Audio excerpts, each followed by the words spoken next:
As the year comes to an end, the question arises again. Is the A6400 still worth it in 2024?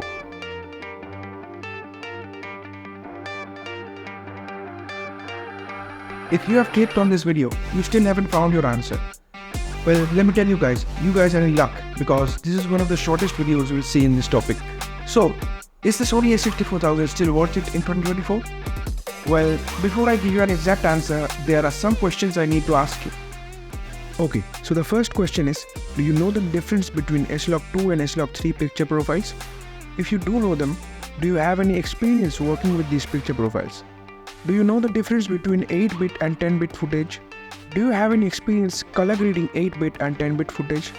Do you know the difference between APS-C and full frame sensor except for the obvious 1.6x crop?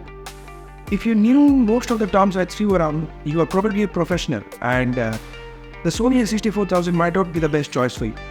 But if you are one of those who haven't heard about these terms, or if you have heard about them, you haven't had the chance to use them properly, I think the A6400 is probably going to be the best choice for you. Always remember, it's not the gear that matters, but how you use it that makes all the difference. And that was the video.